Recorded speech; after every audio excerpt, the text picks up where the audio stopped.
ಮೊದಲನೇದಾಗಿ ಯುದ್ಧಕಾಂಡ ಸಿನಿಮಾದ trailer launch cinema 18ನೇ ತಾರೀಕು ರಿಲೀಸ್ ಆಗ್ತಾ ಇದೆ. ಇದು ಎಲ್ಲದಕ್ಕಿಂತನೂ ದೊಡ್ಡ ಖುಷಿ ಸಂಭ್ರಮ ನನಗೇನಂತಂದರೆ, ಇಂಥ ಒಂದು ದೊಡ್ಡ ಮಹಾನ್ ಲೆಜೆಂಡ್ ಪಕ್ಕದಲ್ಲಿ ನನಗೆ ವೇದಿಕೆ ಮೇಲೆ ನಿಲ್ಲುವಂಥ ಅವಕಾಶ ದೇವರು ಕಲ್ಪಿಸ್ಕೊಟ್ಟಿರೋದು. ಅದಕ್ಕೆ ಆ ಸಂತೋಷಕ್ಕೆ, ಆ ಖುಷಿಗೆ ಸಾಟಿನೇ ಇಲ್ಲ.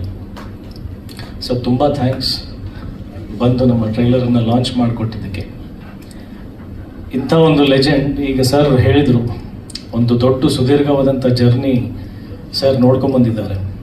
ಇಲ್ಲಿ ನಮ್ಮ ಡೈರೆಕ್ಟ್ರು ಹುಟ್ಟಿರಲಿಲ್ಲ, ನಾನು ಆಗ್ತಾನೆ ನಾನು 9 ವರ್ಷದ ಹುಡುಗ, ಇವರು ಹುಟ್ಟಿರಲಿಲ್ಲ.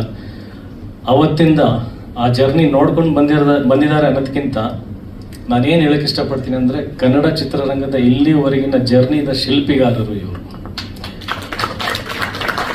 ಕನ್ನಡ ಚಿತ್ರರಂಗದ ಸಿನಿಮಾ ಅನ್ನೋ ಒಂದು ಮಂದಿರ ಕಟ್ಟಿರ್ತಕ್ಕಂಥ ಶಿಲ್ಪಿ ಆಗೋದಲ್ಲದೆ, ಆ ದೇವಸ್ಥಾನದಲ್ಲಿ ಕೂತಂಥ ದೇವರು ಇವರು, ಆ ದೇವಸ್ಥಾನಕ್ಕೆ ಆಧಾರ ಸ್ತಂಭನೂ ಇವರೇ.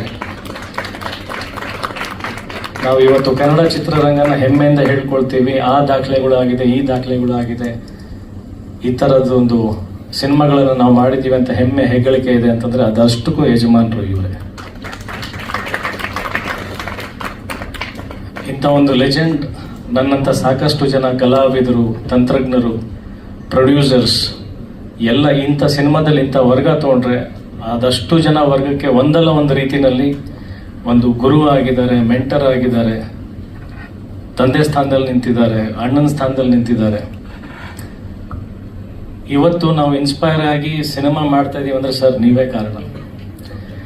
ನಾನು ಇವತ್ತಿಗೂ ಒಂದು ನೆನೆಸ್ಕೊಳ್ತೀನಿ ಒಂದು ಮಾತು. ಕೃಷ್ಣಲೀಲಾ ಸಿನಿಮಾ ರಿಲೀಸ್ ಆದಾಗ ಒಂದಷ್ಟು ಕಲೆಕ್ಷನ್ಸು ಇಳಿತಾ ಬಂದಿತ್ತು. ಆಗ ಸರ್ ಗಮನಕ್ಕೆ ಸಿನಿಮಾ ಏನಿದೆ ಅಂತ ಗೊತ್ತಾದ ಮೇಲೆ ತಾವಾಗೇ ಫೋನ್ ಮಾಡಿ ಸಿನಿಮಾ ನೋಡ್ತೀನಿ ಅಂತ ಹೇಳಿ ಚಿತ್ರಮಂದಿರಕ್ಕೆ ಬಂದು ಸಿನಿಮಾ ನೋಡಿ ಅಲ್ಲಿಂದ ಮನೆಗೆ ಕರೆದು ನನಗೆ ಮತ್ತು ಶಶಾಂಕಿಗೆ ಸಿನಿಮಾ ಬಗ್ಗೆ ಕೆಲವೊಂದು ಅರಿವುಗಳು ಇಲ್ಲದೆ ಇರುವಂಥ ವಿಚಾರಗಳನ್ನು ಅವರು ಎತ್ತಿ ಹಿಡಿದು ಅದರ ಬಗ್ಗೆ ಮಾತಾಡಿ ಪ್ರಚಾರ ಮಾಡಿಕೊಟ್ರು. ಅಲ್ಲಿಂದ ಅದ್ಭುತವಾದಂಥ ಕಲೆಕ್ಷನ್ಸ್ ಪ್ರಾರಂಭ ಆಯಿತು. ಇದು ನಿಜ.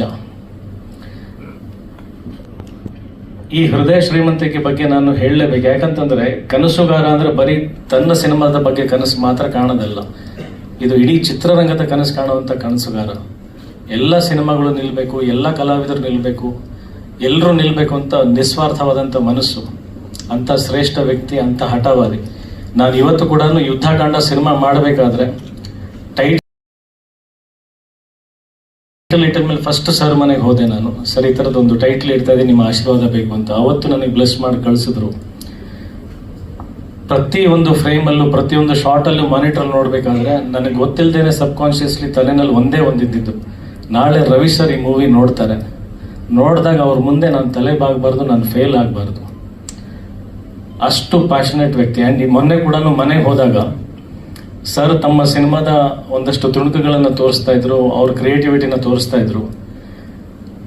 ನಾನು ಆ ಸ್ಕ್ರೀನ್ ಮೇಲೆ ಅವ್ರು ಏನು ತೋರಿಸ್ತಾ ಇದ್ರು ಅದನ್ನ ಗಮನಿಸೋದಕ್ಕಿಂತ ನಾನು ಎಷ್ಟು ಭಾವುಕನಾಗಿದೆ ಅಂತಂದರೆ, ಇವತ್ತು ಇಷ್ಟು ಜರ್ನಿ ನೋಡಾದ್ಮೇಲೆ ಕೂಡ, ಅದರ ಶಿಲ್ಪಿಗಾರ ಆದಮೇಲೂ ಕೂಡ ಒಂದು ಚಿಕ್ಕ ಮಗು ಥರ ನಾವು ಏನಾದರೂ ಒಂದು ಹೊಸ ಆಟ ಸಾಮಾನು ಸಿಕ್ಕರೆ ಒಂದು 4 ಜನ ಫ್ರೆಂಡ್ಸಿಗೆ ತೋರಿಸ್ತೀವಿ ನಾವು.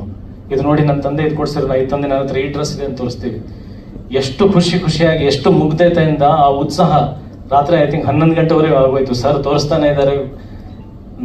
ಸರಿ ಒಳಗಡೆ ಇದೆ ಅಂದರೆ ಇಷ್ಟೊಂದು ಟೈಮ್ ಆಗ್ತದೆ ಪಾಪ, ಏನಾದರೂ ತಡವಾಗ್ತಾ ಇದೆ ಅನ್ನೋದು ಅಷ್ಟು ಅವರಿಗೆ ಕಾಳಜಿ ಇದೆ. ಬಟ್ ನಮಗೆ ಪ್ರತಿಯೊಂದು ಕ್ಷಣ ಅದು ಎಷ್ಟು ಸಂಭ್ರಮ ಅಂದರೆ, ನಾವು ಅವ್ರ ಜೊತೆಗೆ ಇಲ್ಲಿ ಆ ಕಾಲವನ್ನು ಕಲಿತಾ ಇದ್ದೀವಿ, ಅವ್ರ ಪ್ಯಾಷನ್ನ ನೋಡ್ತಾ ಇದ್ದೀವಿ. ಇವತ್ತಿಗೂ ಅದೇ ಡೆಡಿಕೇಶನ್, ಇವತ್ತಿಗೂ ಈಗೇನು ಪ್ರೇಮಲೋಕ ಮಾಡಕ್ಕೆ ಹೊರಟಿದ್ದಾರೆ ಅಷ್ಟು ಉತ್ಸಾಹ.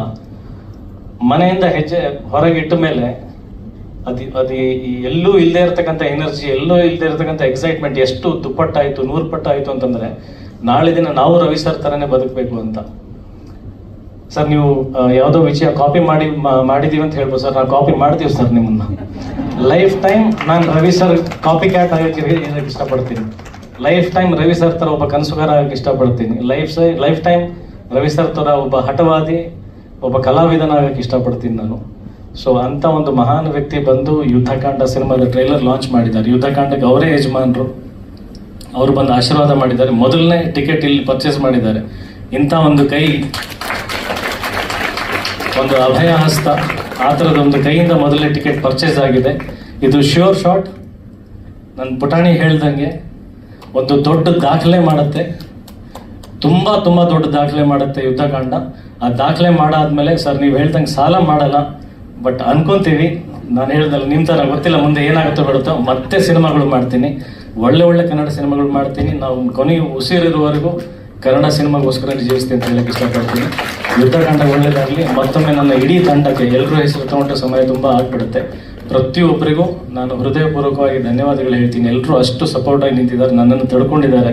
ಸಾಕಷ್ಟು ಸಲ ಕಾಟ ಕೊಟ್ಟಿದ್ದೀನಿ, ಬೈದಿದ್ದೀನಿ, ಏನೇನೋ ಮಾಡಿದ್ದೀನಿ. ಪಾಪ ಹರ್ಷನ್ ಅವರಿಗೂ ತುಂಬ ಚೆನ್ನಾಗಿ ಗೊತ್ತು, ಬೈಕೋಬೇಡಿ ಅಂತ ಕೇಳ್ಕೊಳ್ತೀನಿ ಎಲ್ರಿಗೂ, ಎಲ್ಲ ಸಿನಿಮಾಗೋಸ್ಕರನೇ. But at the same time ನೀವು ಎಲ್ಲರೂ ಅರ್ಥ ಮಾಡ್ಕೊಂಡು ಜೊತೆಗೆ ನಿಂತಿದ್ದಕ್ಕೆ ನಾನು ತಲೆಬಾಗಿ ನಿಮ್ಮೆಲ್ರಿಗೂ ನಮಸ್ಕಾರ ಮಾಡ್ತೀನಿ. ಹೀಗೆ ಜೊತೆಗಿರೋಣ, ಹೀಗೆ ಜೊತೆಗೆ ಸಿನಿಮಾ ಮಾಡ್ಕೊಂಡಿರೋಣ ಅಂತ ಕೇಳ್ಕೊಳ್ತೀನಿ. ಯುದ್ಧಕಾಂಡ ಜಯವಾಗಲಿ, ಸಕ್ಸಸ್ ಮೀಟಲ್ಲಿ ಸಿಗೋಣ.